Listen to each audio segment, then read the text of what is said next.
I found a post on Reddit one time, and it was like a 5,000 word essay about how I was ruining English dubbed anime.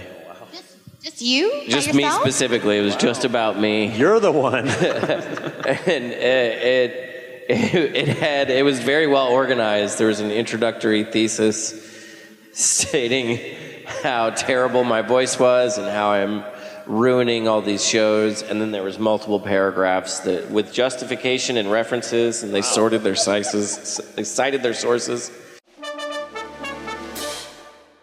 Welcome to the cast of Tokyo Ghoul, Austin Tindle, Clifford Chapin, and Monica Rial. We've had all these voice actors on stage throughout the whole weekend, and I've wanted to ask, leading up to this show as well as post, I was losing my voice before the show, and then, of course, I will after. As voice actors, what do you recommend? Like, what is your trick to sort of like keep your voice and also to keep it, recover it? What's your... So I travel with a travel humidifier. Okay. That is really good. And there's also this thing, I promise I'm not paid to say this. There is a company that makes a product called Vocal Mist, and it's a little nebulizer that you actually can either wear or just kind of breathe in. And you breathe it in because a lot of people don't know that when you drink water to hydrate, it doesn't go directly to your vocal cords. You have to drink a lot of water in order for those to be hydrated.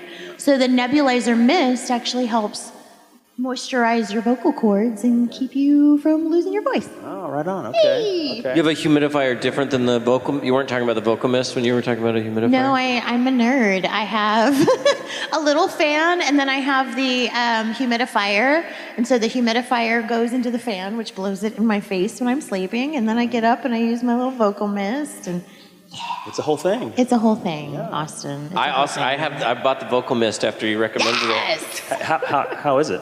I stopped using it. What? I'm just really lazy. I don't know. No, it's great. It's really great. It's wonderful. Okay. My issues tend to be more with sinus congestion, so I have nasal stuff that I'm constantly dealing with. Okay. So like neti pots are more important to me than anything, really. I got this new one called a Navage that's got a... You got the one that shoots water up your nose and then sucks it out? It says it sucks it out, but I don't really know if there's a sucking mechanism now that I look at it. I think it's just like it's like a motor that you would find in an aquarium that just shoots the water in one nostril and then then I don't know. Because I put my finger on it and it didn't feel like it was really sucking that much. So where's that water? Where's that water going? It's cool. It's got a top compartment. You put the water in, and then it sucks.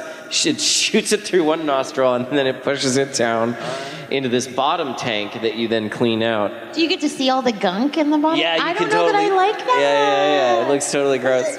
No, it feels productive. You can look at what I accomplished. Look at what I got rid of. Look at all this snot. Yay! Not the panel that you expected, was it? I was just thinking, I was like, this is what all the people here are for.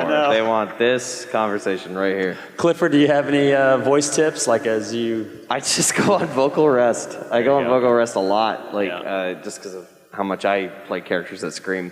Yeah. But vocal rest, tea and honey. I gargle salt water, typically, like if my throat starts to really hurt, gargle warm salt water. And those are my methods.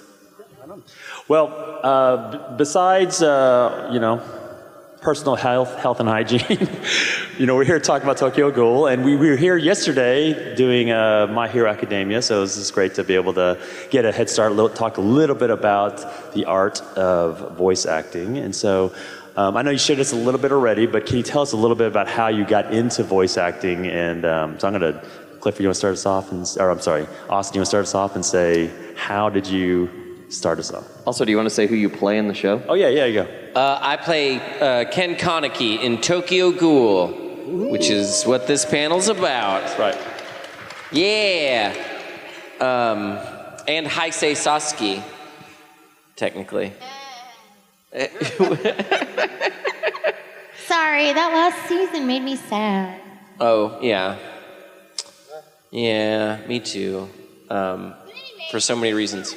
How did I get started? I ran over a magical voice actor with my car, and then I absorbed his powers, like Tim Allen in the movie Santa Claus. I started in theater. It's real so echoey. It's really. I started in theater, and then I got an agent, and then I got to audition at Funimation. And that process was like 13 years. It sounds so simple when you only say it as 3 steps.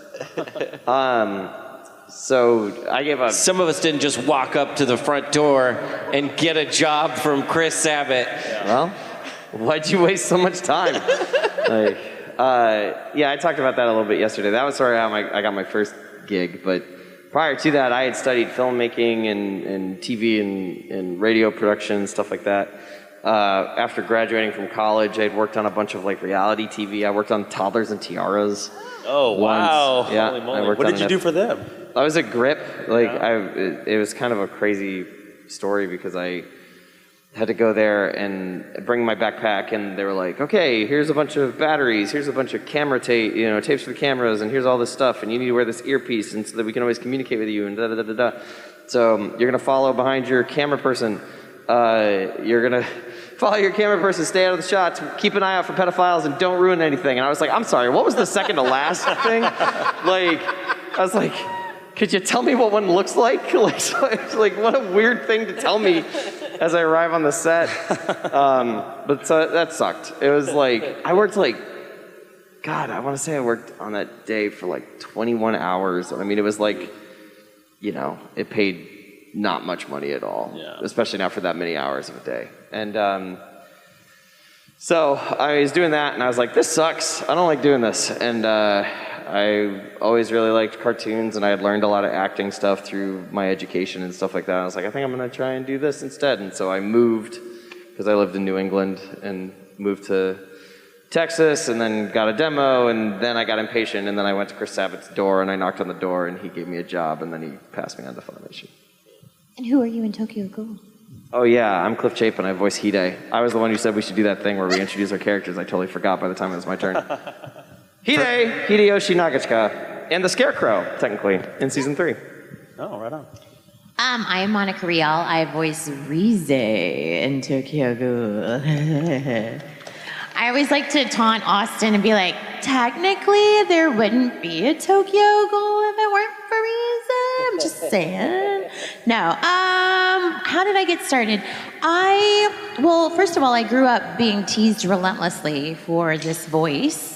Because if you can imagine, I'm in my 40s and this is what it sounds like. Well, you can imagine what I sounded like at like 15. It's really high and really pitchy. So I started doing theater, and I realized very quickly that if I wanted to do anything that wasn't comedy, that I had to have a stage voice. And so this is my fake stage voice, and I can't keep it up for very long, but it's fun when I can. So I started doing that well before I ever even thought of voiceover. So I just did theater. I started in middle school, did it all through high school, then went on to college. And while I was in college, I was doing a Shakespeare show called Cymbeline with a gentleman named Jason Douglas. You guys might know him as Lord Beerus in Dragon Ball. He's Tobin in The Walking Dead. But he was like, hey, Monica, I'm doing this thing here in town where they're dubbing Japanese animation, and it's all about kids, like kind of, saving the world, and you sound like a child. You should do this. It's like, I think. And so I called the company, and it was a company called ADV Films, and I was surprised that it wasn't in LA. It was in Houston. And so I started working at ADV Films, and then later on, I fell in love with the show called Kitty Grade, and Funimation got Kitty Grade, so I started working at Funimation. And then the rest is history. Was there an early inspiration as far as like another voice actor or another performance that you feel like maybe it wasn't even like a real cognitive like, oh, I want to become a voice actor, but that performance particularly stuck with you, when you were younger or throughout adulthood? But was there someone that you kind of looked up to as far as their performance in a role? I think that there are 2 women in particular that I can think of that I remember always, like, growing up, the Carol Burnett show was one of my favorite things ever. I love Carol Burnett. And Lily Tomlin was another with all of her Saturday Night Live skits and her comedy skits. And as a child, I would sit there and watch them create these characters and just fell in love with it. Little did I know that many years later, I would be doing the same thing, but in a different medium. So they really did kind of help, you know, not in a voice acting way in particular, but in acting, they really did inspire me in a lot of ways. For me, one of the biggest influences was, I've always been a really big fan of Transformers. I've had Transformers figures since before I can even remember.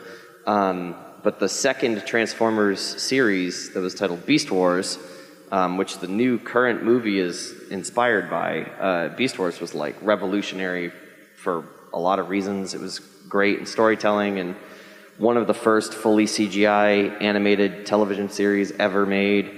But the writing and the voice acting on it were phenomenal. Like if you didn't look at the animation today and see how dated the animation is and you only paid attention to the story, like the story would still be monumental even today.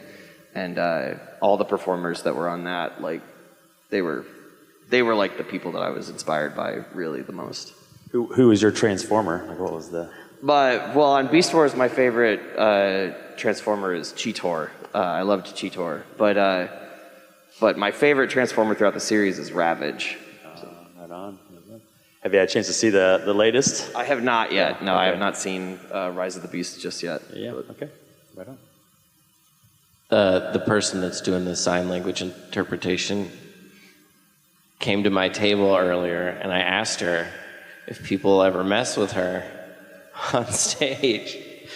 And she says, it happens all the time, and it's really annoying. Is that what you're doing now? No, because I haven't done anything. Me doing something annoying would be like to say like a really obscure, like if I had to say like Madagascar. I don't...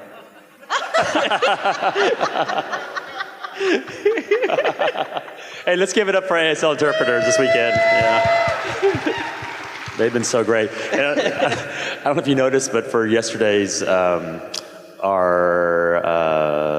panel yesterday, they had like, there was a team of them had to, you know, Yeah, it was so much they were having to handle. So I wanted to make the joke yesterday, but there were too many people. Now that it's just us, though, I feel like it's... Okay, anyway, so I was super inspired by Oscar the Grouch and Big Bird. he's just watching you do this. You're such a jerk. Gosh, as a kid, I don't know if I really, I wasn't conscious about my influences. And I was always looking at movies and getting cues from actors. And I mean, Robin Williams was really interesting to me, but not for most of the stuff he's popular for, just the weird movies that didn't become blockbusters. Like Fisher King, do you remember that movie? Oh, yeah. Yeah. That one's stuck in my head. But Sam Rockwell, he was, I watched him in a movie last night, but I've always been inspired by his ability to just, not necessarily put on different characters, though he does a lot of very good character work, but there's something, I think, that he hones in very well on being himself first, learning how to truly act, be yourself in character before adding on ingredients to be somebody else. I think there was something about that was very, that clicked with me, and that I look for in there's an authenticity that I find in other actors that I find really interesting. Yeah. We're going to have, we have mics available if you want to ask a question to the cast during the panel. And so as soon as I see someone on a mic, I will get to you. So, you know, the whole anime, like, as an art form is so different from how we all kind of grew up. I mean, like most of us, we watched like Bugs Bunny and Roadrunner and, you know, just Tom and Jerry and just kind of basic sort of, you know, zany shenanigans kind of capers, right? But anime is like, it's a whole nother level, and it's so extreme, it's so wild, it's so imaginative, and so crazy. And Tokyo Ghoul is definitely one of those, one of those series. It's a little dark, a little edgy. It's like it's kind of crazy. And so, as you guys are starting out as performing and getting into the world of anime, was any of that like shocking to you, or was any of it like, wow, like this is like it kind of took you off guard as far as how extreme some of the circumstances were, situations? I thought it was really cool because I'm also a script adapter. I work a lot of times, and basically what that means is we take the translation and then watch the raw video and make that translation sound like humans talking and not Yoda, because most translations sound like, to the store go I, and you have to make it sound like people talking. And I had worked on Fairy Tale for 4 years, and I love me for some Fairy Tale, but one of the head writers came up to me and was like, I have this show, and I think you're going to want to take a break from Fairy Tale. And I was like, okay, what is it? And he's like, Tokyo Ghoul. And from the moment I started working on it, I was like, this show is special. I've worked on a lot of anime, but I really did this show. I still think, like, if I were a producer in Hollywood and I was looking at anime to create, like, a movie of, and the Japanese did create a live-action Tokyo Ghoul movie that is actually really good, but this is a show that I'm like, dear Hollywood, if you're going to steal the premise of an anime, this would make a really good movie, because it really does hit with everybody. Like, it's got a little bit of everything in it for everyone, so I really dig it. Okay. How about y'all?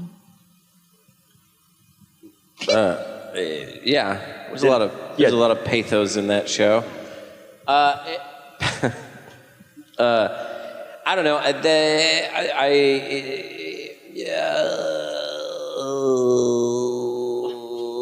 Do you remember that? You remember that song from the '90s, the Macarena? Oh.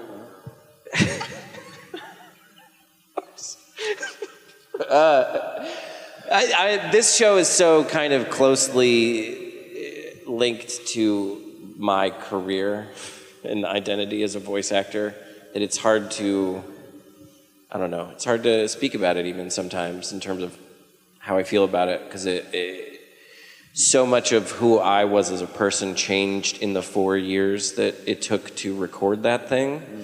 And I certainly didn't know what I was getting into when I auditioned or when I first started working on it, which is good, because if I'd known the consequences, I probably would have done a much worse job. And I've noticed this because, like, I just did Trigun Stampede, and Inman hit me up, and he was like, "This is going to be really important." And now that, like, I have responsibilities and bills, I'm like, oh no, I need to do it. And I was so nervous in the booth trying to record that. It came out all right, I guess, but I wish I could have gone back to that naive, innocent person who didn't realize how much of a deal all of this is. Yeah, there was a cathartic experience for me. It was a weird show. Processed a lot of emotions in it. Sounds like you're processing a lot of emotions right now. It's all right. It's a safe space. So I feel so safe. Yeah, you be you. So, Clifford, how about you? How does that make you feel, Austin? Right. It makes me feel like I should call my mom. But it's Father's Day. Yeah, but she really, was more of a father figure to me growing up. So for me, there are a few things that I remember about it. I remember people talking about that show and comparing it to being like the next Attack on Titan, because at the time, the most recent big thing was the first season of Attack on Titan. And I remember being kind of disappointed that I wasn't asked to audition for Tokyo Ghoul, because I was like, I would have liked to have read for this show. That's kind of a bummer. But it's my understanding that Mike really only had very finite auditions only for Kaneki. Because I wound up as Hide, like, just out of nowhere. It was like, here you are, you're this guy. I was like, oh, okay. Like, I didn't read for this. But it was kind of a weird thing for us at the time because we recorded the show out of order. We dubbed season 2. Season 2 was one of the first simuldubs back in the early days, back when Funimation existed and called them broadcast dubs before they started calling them simuldubs. And so I got called in to voice Hide, and I recorded the first episode of Route A, because he had like 3 or 4 cues. And then we recorded episode 1 of season 1. And so my entire concept of the story of this show is like this weird time travel experience, because it was like, okay, we have to do whatever number of lines are in this episode for season 2 right now. Okay, now we're going back and we're going to dub these episodes from season 1. And so I was like all over the place all the time. I never really knew how much Hide knew about the story at any given moment, because like in some parts he knows about Kaneki being a ghoul, in some parts he doesn't. And I was like, man, I don't know what's happening. It's crazy. I remember season 2 came out first because it was being simuldubbed. And, you know, I changed the voice a lot for season 2. He's all dark and broody. And I just remember all the, like, really pissed off online comments about how I ruined the voice. I had to be like, just wait for season 1. That's not, you're not. Wait until you can watch it in order, and it will make sense. But get over. I bet they had to go back and eat their words. I bet they didn't. I bet they did not. They hate you to this day. No, it's not that. I bet that nobody even thought about like, wow, 3 months ago I was such a jerk. I wish I could find them. You know, all weekend long we've been talking Doctor Who, we've been talking Star Wars, and you know, we've been talking about how like there's a lot of fans out there, and those fans obviously have opinions, and some of them have very strong opinions about things. What's it been like as far as when you have something that's beloved in one language, it gets dubbed over, and then the response from fandom, and maybe sometimes it's not positive. Like, what's that like for you, and how do you respond to them? I try to ignore it now.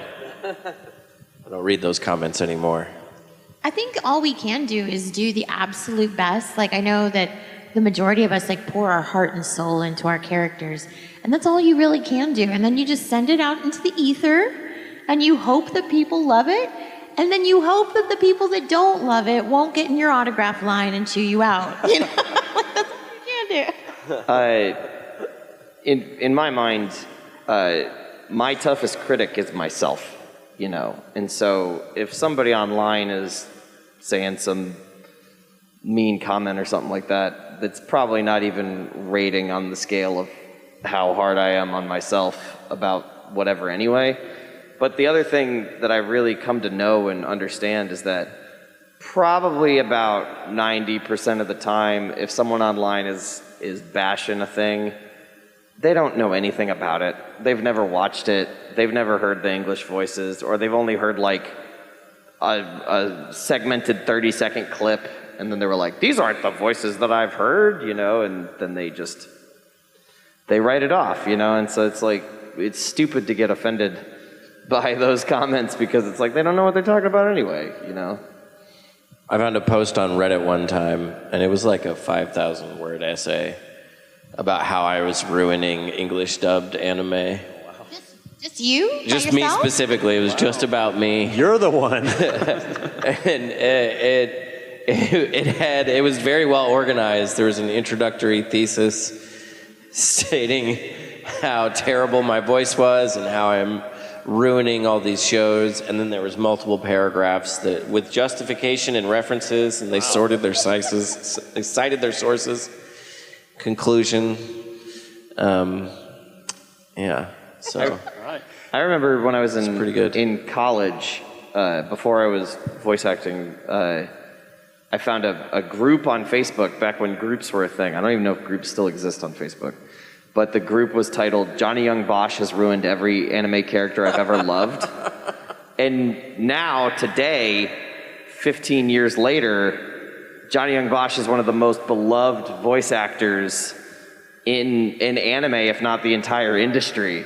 And so it's just really, I remember even thinking back then in like 2006 that I was like, that's how you know you're successful, is when people think you're ruined. When people hate you for doing the thing you do, that's how you know you've succeeded. I may be the worst voice actor you've ever heard of, but you have heard of me. Revenge is or success is the best revenge. So. Austin, the person who wrote that essay is actually here. He's here at the microphone, so no, go ahead. You've asked to do this, so go ahead. No, go ahead. You're Austin Tindle Sucks 42069? He's got a bone to pick with you, so. Go ahead and introduce yourself, how many awesome cons, and ask your question. Yes, hi. My name is actually Jacob. This is my first Awesome Con. Awesome. Yeah, there's not many conventions in rural Western New York, so I'm glad I went to DC because I get to go to places like this. So my question is, Tokyo Ghoul is obviously a very like horror-centric anime, which is why I love it. I love the horror genre. But in your sort of catalog of voices and characters, I was curious, like, what character you voiced in other animes that you think would be the biggest fish out of water in the Tokyo Ghoul universe that you think would be like, oh, I'm not used to this. I'd just be curious your thoughts if there's a voice in your head that you think would be interesting. So take a different character from a different anime and put them in the Tokyo Ghoul universe. Yeah, like who would handle that the worst? Yes, exactly. Well, it's gonna have to be some slice of life character. Let's say, I want to say Subaru from My Roommate is a Cat, although he has severe social anxiety, so he stays at home a lot, which is probably going to protect him from ghouls pretty effectively. How about the Tamo Noreen, the main character from that one? It's a show about an agricultural school. And he doesn't have any superpowers. But best suited would be Ayumi Waikawa from Is This a Zombie? Because he could be like, yeah, here, have some. I like this worst suited method. Who are yours? I think, just off the top of my head, worst suited would be Tosku from Gamers. Because he's just a guy who's really confused about his relationship and not quite sure if his girlfriend is cheating on him or not. She's not, but he's convinced that she might be. And I feel like he just would be so lost. And that Gamers, we always joke, it's the show all about miscommunication. So I feel like Tosku would not make it very long in Tokyo Ghoul. Best suited. I have a few that I think would be really funny to see. Like Kaworu from Evangelion would be really funny, just to see him. He'd probably do really well. Yeah, he'd probably do great because he's not really human. So spoilers if you haven't seen this old anime now. Yeah, I don't know. It'd be funny to see Kaworu, I guess. I'm going to go with Hello Kitty as worst suited. I don't know. It might be kind of fun to see a ghoul kitty. I don't know how that'd work out. I don't think they'd try to eat her, though, right? Huh? She's not human. They wouldn't try to eat her. That's true. She could just be like a familiar. I could see her hanging out with Uta, you know? That'd be absolutely terrifying. Little Kagane popping out of the back of a cat. I'd say best suited would definitely be Tomie from the Junji Ito series. Like, she would fit right in and be like, yes, Rize, let's go kill people. Yeah. All right, thank you. Thank you. Hi, Thank go you. ahead. Hi, my name is Julia. This is my first Awesome Con. So I know a lot of actors struggle with getting into the mindset of their character, and I know that Tokyo Ghoul is really dark, and I don't know, as being a voice actor, if, given how dark it was challenging to get into that character, or like to be able to portray those kind of emotions or traumas. I found it surprisingly accessible. No, I did. I've screamed a lot in my life. I mean, a lot of it has to do too with a lot of the actor training that I've done, and years and years being on stage and in acting classes and just getting to do different scenes. And I remember I was in Measure for Measure one time. I was playing Claudio, and I was just like, this most snottiest monologue ever. He's got this big monologue about how scared he is to die. But I would just like sit in this broom closet until it was my scene, and I would listen to these Joni Mitchell songs and just think about the saddest things that had ever happened in my life. But a lot of the training is about becoming like sensitive and present and aware and responsive to stimuli, and kind of breaking down the trauma responses that early age gives us to teach us life lessons about how to fit in a civilization. So it's not so much about like sense memory or having to get into the headspace of what this person was going through, but more like kind of being in a zen-like state of sensitivity and childlike wonder that made me be able to respond to the stimuli that was already there. I had a really loud childhood, so I've been used to making those noises. One of my favorite memories of Tokyo Ghoul, oddly, is I think it was you, myself, and Brina doing a commentary on an episode, and you talked all about like the trauma responses and all the sort of stuff that you just touched upon. And Brina or I asked a question, we're like, so do you feel like you relate to your character then? You went, no, I don't relate to Kaneki. And I was like, you've got to be kidding me. You just said this whole thing about how you have all this trauma and you connect with this trauma. And I'm like, you don't relate? Like, it was the craziest. I was like, that was a weird left turn that I did not expect you to take, Austin. I think I just didn't want to talk about it at the time. For me, it's not as difficult to connect to Hide. I feel like Hide is arguably one of the happier people in Tokyo Ghoul. And there was a lot of stuff about Hide that I related with, like trying to help people, succeed or help people out of binds and stuff like that, and it just related a lot. I related a lot with it, with various things from my childhood and growing up and my friends and stuff like that. So I really liked voicing Hide, and I was always surprised when it came back, especially after the second season, because I was like, oh, that's it, I'm done. Oh, I'm back. And then we finished the third season. I was like, that's it, it's over. And then the live action movie happened. I was like, it's back. So I'm always kind of waiting. I'm like, they're gonna call me that there's some new Tokyo Ghoul thing. Then Hide's back. Like, It's the new spin-off. New takes spin-off, over now. Right? Yeah. I don't know. They'll redo season 2. Follow the manga. Hoping. I don't know. Here's hoping. I have nothing in common with Rize. I do like to eat. So I guess in that way, we're both kind of binge eaters. I don't know. No, but I will say one thing that I do love about Rize that I could connect with.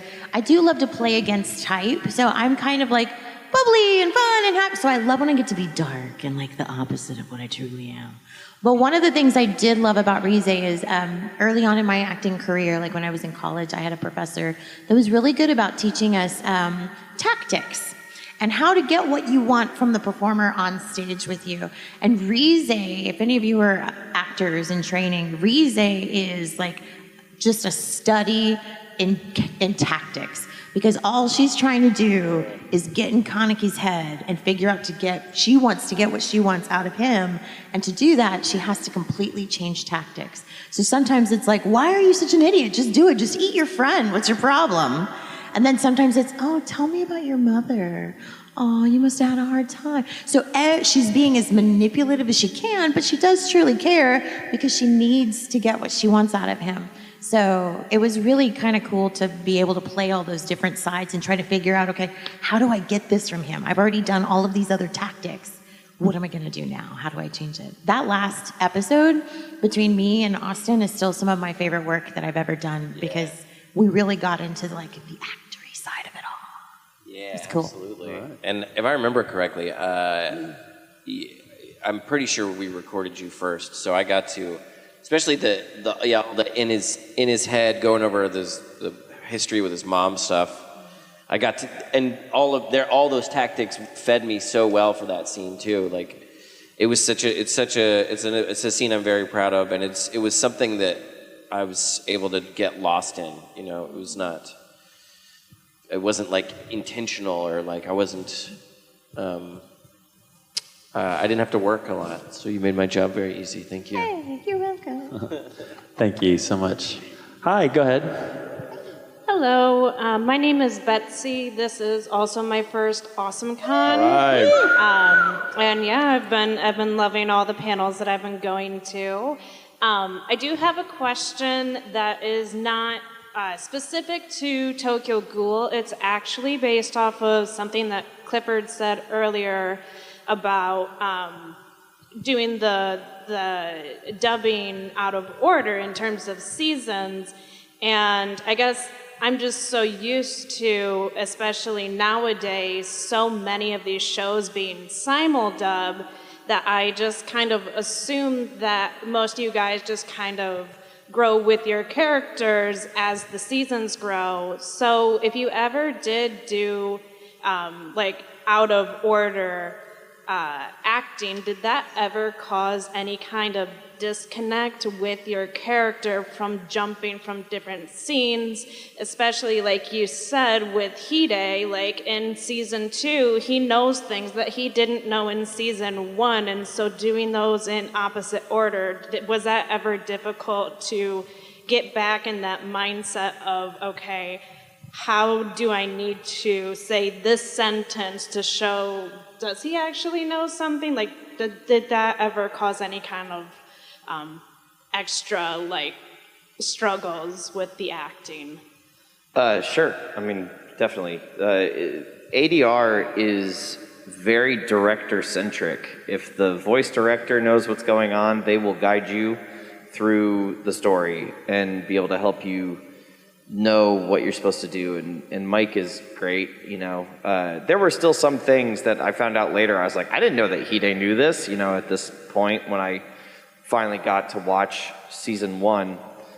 But I mean, I don't think it wasn't game changing, you know, because Hide, once he finds things out, he kind of acts naive to them anyway. You know, he kind of puts on airs that he doesn't know things because he doesn't want to pressure Kaneki into coming out with what's happened to him. We also, at the same time, as we dubbed Tokyo Ghoul, we also dubbed Yona of the Dawn out of order. We started dubbing Yona of the Dawn on episode 13, and then 2 seasons later went back and dubbed we said season 1, but part 1, episodes 1 through 12. I was the assistant director on the second half of the show, which we dubbed first. Colleen was the primary director, and then I was the primary director on the first half. So when we dubbed that, because Tokyo Ghoul we dubbed in tandem. We were doing them both at the same time, but they were coming out of order. With Yona of the Dawn, I had to make sure that when we did part 1, it built up and made sense going into part 2 because we had to start in the middle of the story. It's really weird. And then we dubbed Cardcaptor Sakura, Clear Card, which none of us did the other parts of that show. Like, it's just like, here you go. This is the sequel to an old show that nobody was in. Here you go. And we should say that, like, that doesn't happen anymore. That was really just when simuldubs were getting started. And so a lot of the Japanese companies were like, yeah, we want a simuldub. And we're like, but the first half is, they're like, I don't care. Just simuldub it. So that's why a lot of it was out of order. Now most of it comes in order. The swimming anime Free was like that. The second season got dubbed first and came out as some sort of simuldub. We're almost at time, so let's do our last question over here. So you get to be our last guest. Go ahead. Awesome. I'm Kyle, and I think I've been to all the Awesome Cons. Oh, great. Right on. You're the fitting way to end it. And that's time. Quick question for Cliff. Favorite Beast Wars episode? And then I have Favorite Beast Wars? I mean, how do you not pick Coda Hero? All right. But I also really you. like the Agenda episodes. Awesome. And for all of you, I know some anime, if you tried to describe it in like a sentence, sounds a little odd. Has there been an anime that you have been asked to audition for that you were like, that sounds really odd, but then when you got to it, it was, much more than you initially thought? There's been multiple shows that I can think of where it's like, how ecchi are we talking? And then one of those that I can think of is Uzuki. Uzuki-chan wants to hang out. I know before we started recording it, we were all like, how ecchi is this show gonna get? Because the internet had all of these memes and stuff. And then we started working on the show, and I'm like, this show's delightful. It's super fun. So yeah, don't listen to the internet, y'all. There's been a bunch of shows that I didn't probably do enough research on before agreeing to be in them. There's one called Domestic Girlfriend. Didn't really know what I was getting into with that one. Then we came back and had some bonus scenes that we did some voices for. Those are always fun. They were like, that one scene that was kind of implied? Well, here it is. You get to see everything. I remember when they were in the hot springs and there was the weird smoke and haze. Yeah. And, that's gone now. Yeah, the smoke's gone, the haze is gone. And we're going to need you to voice this suppository scene. All right, there you go. There's my answer. Prison School, that one was weird too. Prison School. You could guess something was going to go down with that one. Yeah. It ended up being a kind of a cute show. Prison School was one that when we started it, we were all like, man, I don't know if this is going to be a good thing. And then it turned out to be a really, I had a lot of fun working on that show. This show was really funny. But I can't think of any specific examples like that for me. Well, as we conclude, is there anything that we can look forward to? What's next for you? And can you tease anything for our fans? Well, the Black Clover movie just came out on Netflix. So if you guys haven't seen that, please do. There's just a bunch of really great shows coming out right now. I don't know what you guys are working on. And Another World with My Smartphone is going on. Ray Liana. We're getting more Masamune Kun's Revenge next season, which is exciting. What about you guys? Is there anything else? One Piece is forever and ever eternal. Go watch Trigun Stampede. Yeah. And Golden Kamuy. Yeah. Well, Austin, Clifford, and Monica, thank you for joining us. Yeah. Thank you. Let's thank the cast, Tokyo Ghoul. Thank you all for coming out to AwesomeCon. Making it a great weekend. Come back next year. This is Brandon McInnes, the voice of Finral in Black Clover, and you're watching Fandom Spotlight. Please subscribe, please. If you don't, I'll be sad, okay? Thanks. Bye.